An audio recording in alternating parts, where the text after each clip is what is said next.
बिस्मिल्लाहिर्रहमानिर्रहीम। अस्सलाम वालेकुम नाजरीन, मैं हूं आपका होस्ट जाहिद इकबाल और आप देख रहे हैं मेरा फेसबुक और यूट्यूब चैनल। नाजरीन, पाकिस्तानी कौम एक सच्चे मुहिब्बुल वतन पाकिस्तानी से महरूम हो चुकी है, क्योंकि ये दुनिया है और ये फ़ानी दुनिया है, इसमें हर एक जी रूह ने मौत का जायका चखना है। तो इसी तरह और इसी तनाजुर में डॉक्टर अब्दुल कदीर ख़ान अपने खाल्क़े हकीकी से जा मिले हैं। उन्होंने पाकिस्तानी दिफा को नाकाबिले तस्खीर बनाया है। नाजरीन, उन्होंने ये काम किस तरह से किया, क्या तालीम थी, कहाँ पर पैदा हुए, उनकी ज़िंदगी का मुख्तसर सा तारुफ आज की वीडियो में हम आपके साथ शेयर करने वाले हैं। उम्मीद करते हैं कि इस तरह की मालूमात आपने पहले नहीं सुनी होगी, तो वीडियो को आपने एंड तक लाजमी देख लेना है और साथ ही वीडियो को लाइक भी कर देना है। चैनल को सब्सक्राइब करके बेल के बटन को भी दबा देना है ताकि आपका हमारा साथ बरकरार रह सके। तो चलते हैं जी वीडियो की तरफ। नाजरीन इकराम, वो 27 अप्रैल 1936 को मुत्तहिदा हिंदुस्तान के शहर भोपाल में पैदा हुए और बड़े सगीर की तकसीम के बाद 1947 में अपने ख़ानदान के साथ हिजरत करके पाकिस्तान आ गए। नाजरीन, न्यूक्लियर साइंसदान और इंजीनियर डॉक्टर अब्दुल कदीर ख़ान ने मुल्की दफा को नाकाबिले तस्खीर बनाने में नुमाया किरदार अदा किया। नाजरीन, उन्होंने यूरोपीय मुल्क हॉलैंड से मास्टर्स ऑफ साइंस जबकि बेल्जियम से डॉक्टरेट ऑफ इंजीनियरिंग की डिग्रीज हासिल की।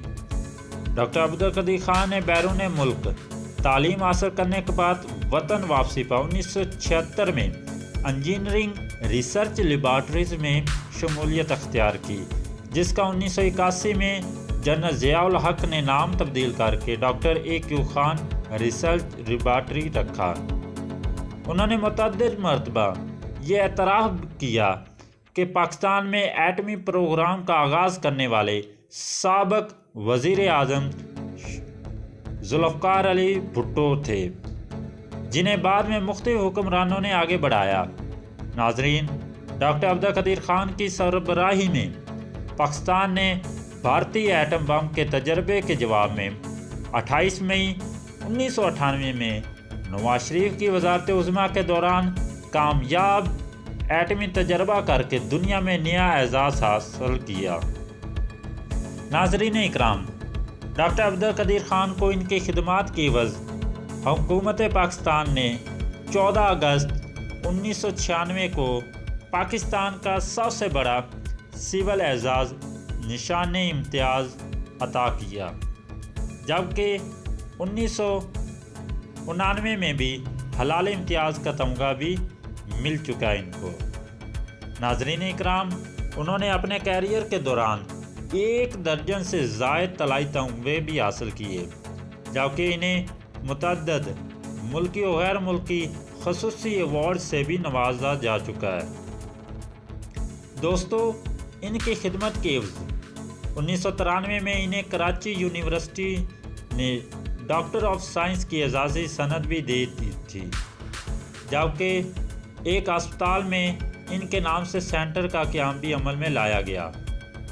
दोस्तों, डॉक्टर अब्दुल कदीर ख़ान कई तनाज़ात का भी शिकार हुए। पहले इन पर हॉलैंड से एटमी मालूमात चोरी करने का इल्ज़ाम आयद किया गया, जिससे वो बाइज़्ज़त बरी हुए। तो फिर 2004 में साबिक़ सदर जनरल परवेज़ मुशर्रफ के दौर में एक बार फिर हसास मालूमात दूसरे ममालिक को फराहम करने की चार्ज शीट लगा दी गई, जिस पर इन्हें अपने घर में नज़रबंदी का सामना करना पड़ा। अगरचे अदालत और अवामी रद्द अमल पर इनकी नज़रबंदी कुछ अरसा के बाद ख़त्म कर दी गई, मगर इसके बावजूद मुल्क के ये नाम व सपूत गोशा नशीनी की ज़िंदगी गुजारते रहे।